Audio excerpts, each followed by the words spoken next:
हरे कृष्णा, जय हिंद, नमस्कार दोस्तों। मेरा नाम है सार्थक किशोर, आप लोग देखा हो जाएगा reaction channel.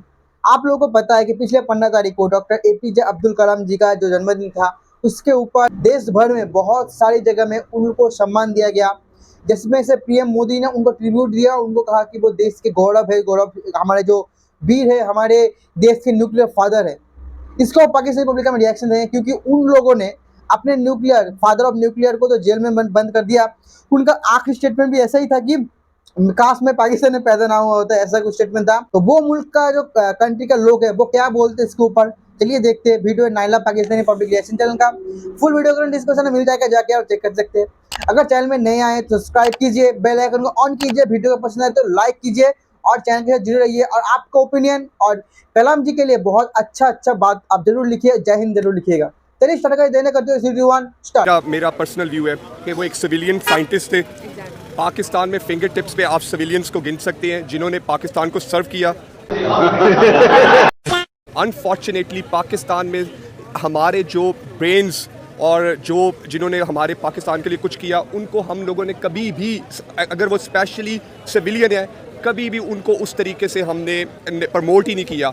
Abdul Qadeer Khan, last time जब मैंने उनका इंटरव्यू देखा और जितना डिसअपॉइंट हुआ कि एक बंदा जिसने अपनी सारी ज़िंदगी सर्व किया पाकिस्तान को, वो अपने लास्ट ईयर्स में किस कदर डिसअपॉइंट था और किस तरह की उसने ज़िंदगी गुजारी।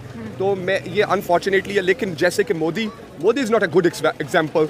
मोदी ठीक है, definitely they are giving tributes to their heroes and this sort of thing, लेकिन मोदी साहब जिस तरह इंडिया को बना रहे हैं, अभी रिसेंटली क्रिकेट मैच में हमने देखा जब रिजवान पवेलियन में जा रहा था और जो वहाँ के क्राउड ने जय श्री राम के नारे लगाए, स्लोगन्स थे, ये शो कर रहे हैं कि इंडिया कितना टॉक्सिक मुल्क बन गया है। क्या बोला तूने? कोई सेंस है इस बात की? अंडर मोदी। और अगर मोदी इसी तरीके से मुल्क को चलाता रहा तो ये, अगर आप हीरोज़ को ट्रिब्यूट दे रहे हैं लेकिन आप अपनी यूथ को टॉक्सिक बना रहे हैं, India is going on a failed direction. और अगर जैसे कि हम लोग मिसालें देते थे कि दुनिया की सबसे बड़ी डेमोक्रेसी है, अनफॉर्चुनेटली अंडर मोदी इंडिया इस वक्त एक एक्सट्रीमिस्ट और एक फनेटिक कंट्री बनती जा रही है। आईसीसी।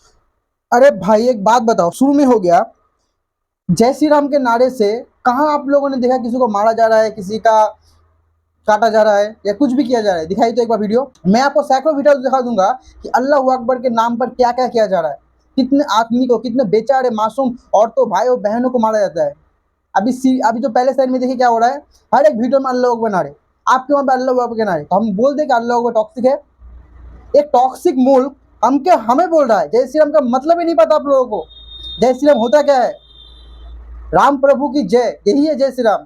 तो टॉक्सिक वर्ड नहीं है ये, किसको मारते हुए नहीं होगे, ये कल्चर नहीं है हमारा, ठीक है। वर्ल्ड कप में मैं देख रहा हूँ जिस कदर डिस्क्रिमिनेशन हो रही है पाकिस्तानी फैंस की, क्रिकेटर्स की। ये कोई एक मोदी को किसी चीज़ में भी एज अ एग्जाम्पल शो करना, एक अच्छा इंसान शो करना, unfortunately that shouldn't be done.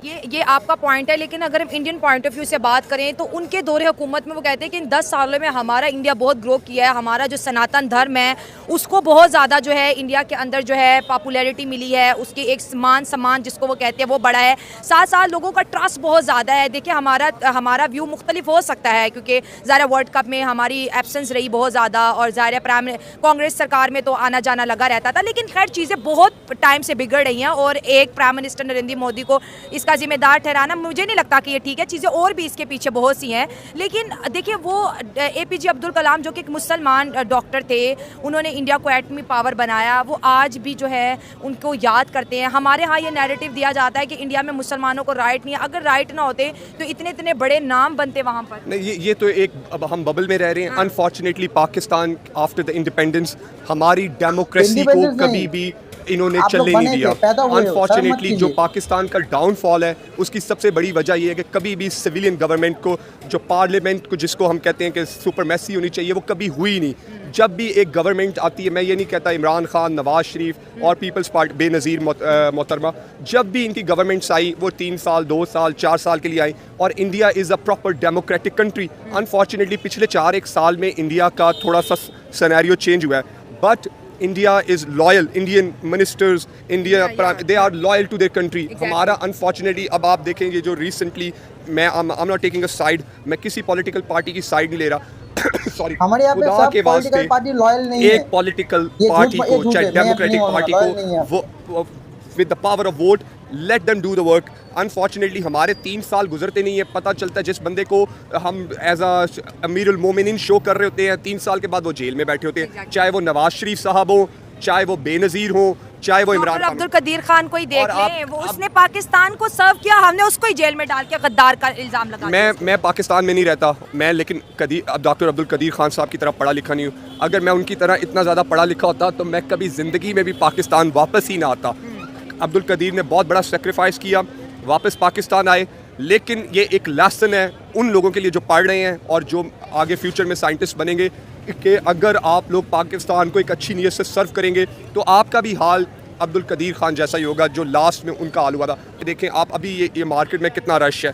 आप रात को यहाँ 3 बजे के बाद देखें ये बेचारे मजदूर लोग इन पार्क के कॉर्नर्स में सोए हुए हैं. गुर्बत हमारे मुल्क में हम कहते हैं इंडिया बहुत गरीब मुल्क है.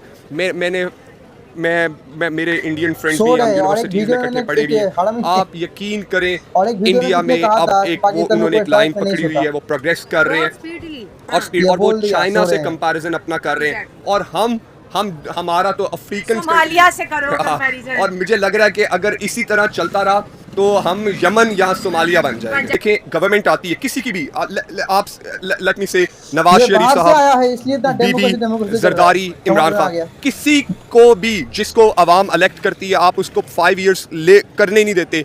आप जब एक प्रोसेस को चलने नहीं देंगे, जब आप एक प्रोसेस को बार बार ब्रेक डाउन करेंगे, आप कैसे तरक्की कर सकते हैं? जब आप इंसानियत की कदर ही नहीं करना चाहते तो इंसान को कैसे याद करेंगे? ये है बहुत बड़ी चीज़। बात ये है। हाँ। तो कहने का मकसद ये है कि हमारे दिलों में जब जज्बा पैदा होगा ना, हमने आगे जाना है, हाँ।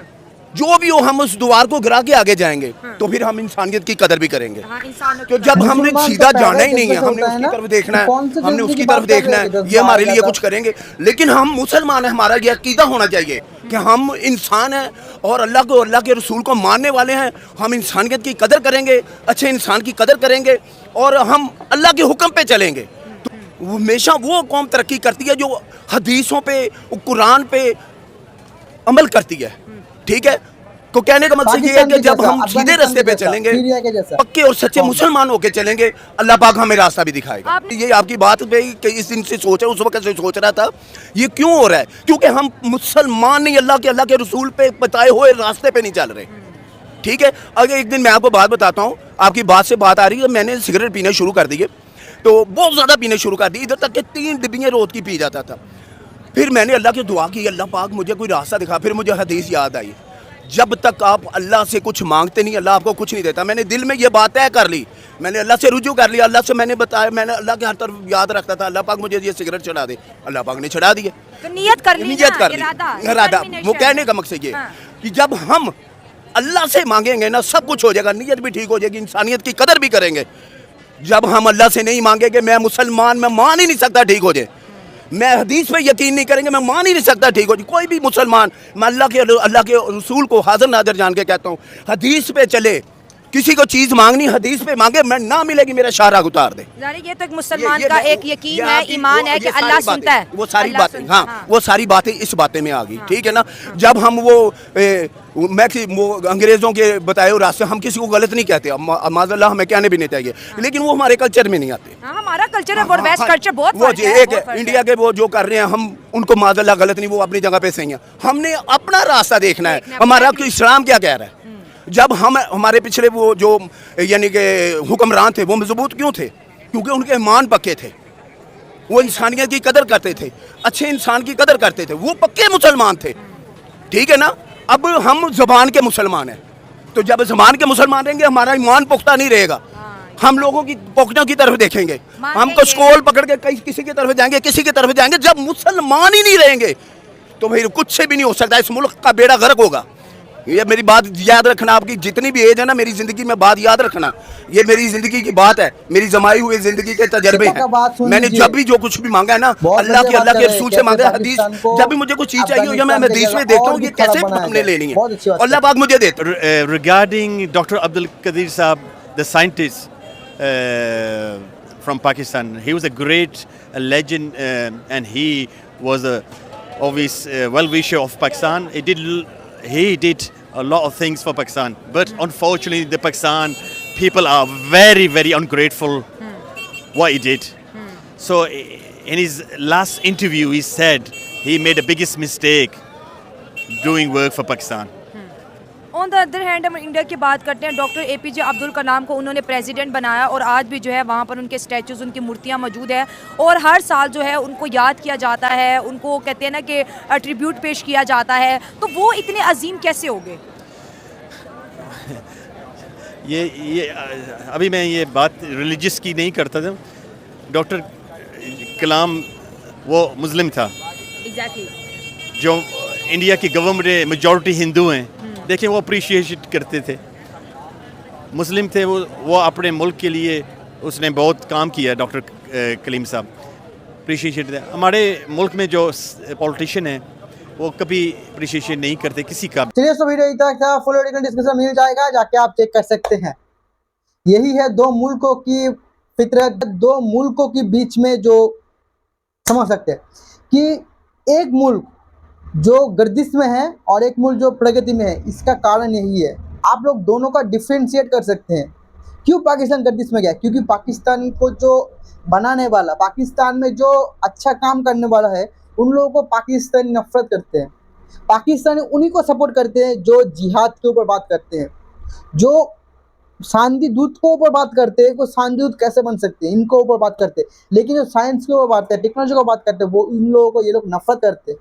क्योंकि आप लोग और हम लोग गधे हैं कि हम साइंस के ऊपर बात करते हैं। ये लोग इस्लाम के ऊपर बात करते हैं। आपने अभी इंटरव्यू में सुना कि ये लोग इस्लाम के ऊपर बात करते हैं, ये लोग हदीस में, कुरान में जाते हैं। मैं खराब किसी को नहीं बोल रहा हूँ, लेकिन वो रिलीजियस किताब है एक तरफ, लेकिन साइंस और टेक्नोलॉजी एक तरफ। वो लोग साइंस में भी इसको घुसा रहे हैं, तो आप लोग टेक्नोलॉजी में कैसे ऊपर आएंगे? जिसका फल ये हुआ कि जो आप लोगों के जो न्यूक्लियर फादर ऑफ न्यूक्लियर है, उनके साथ क्या हुआ? आप लोगों ने उनको जेल में भर दिया। और दूसरी तरफ आपने सुपर को के जो हेड है वो शायद शिया या अहले हदीस से पहलवी थे, इसलिए उनके कवर के ऊपर से आपने मुसलमान का टैग हटा दिया। उनको कभी सम्मान नहीं दिया, उतना सम्मान। ये होता है फ़र्क।